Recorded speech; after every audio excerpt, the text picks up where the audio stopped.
A lot of people are looking for specifics in your speech, and one of the areas they're going to be fascinated by, hanging on your every word, is Israel and the Palestinians and what you say about that. You made it very clear in recent weeks to the Israeli government that you want settlement building to be frozen in existing settlements. They've made it equally clear that they're not going to do that. So what happens now? Well, it's still early in the conversation. I've had one meeting with Prime Minister Netanyahu. I think that we have not seen a set of potential gestures from other Arab states or from the Palestinians that might deal with some Israeli concerns.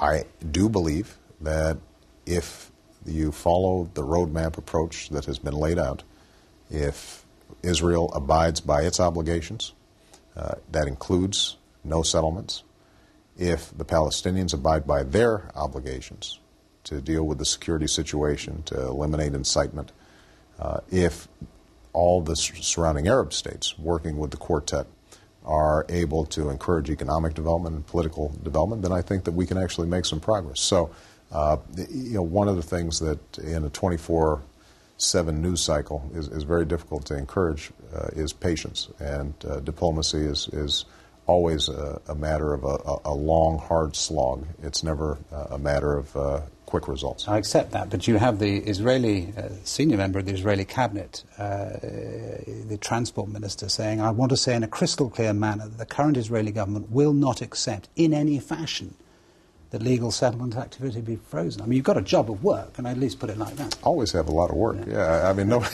nobody thought this was going to be easy. If it was easy, it would have been done.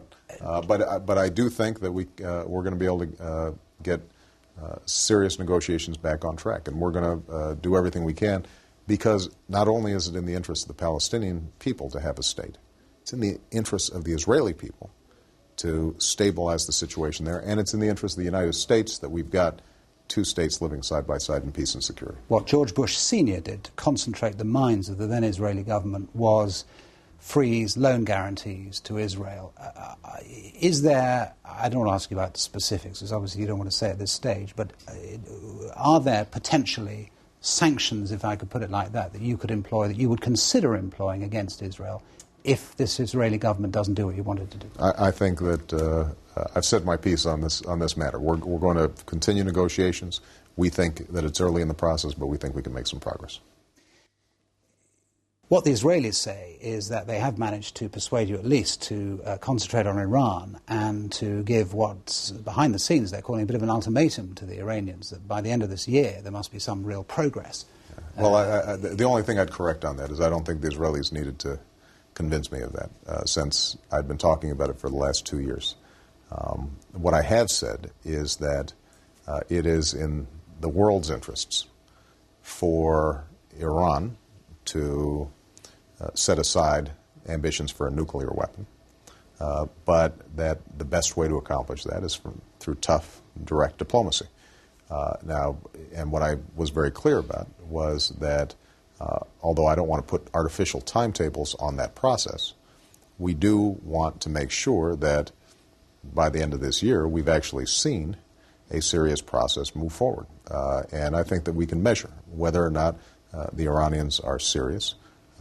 My personal view is that the Islamic State of Iran has the potential to be a extraordinarily powerful and prosperous country. They are more likely to achieve that in the absence of nuclear weapons that could trigger a nuclear arms race in the region. Not just responses from Israel, by the way, but potentially other states in the region.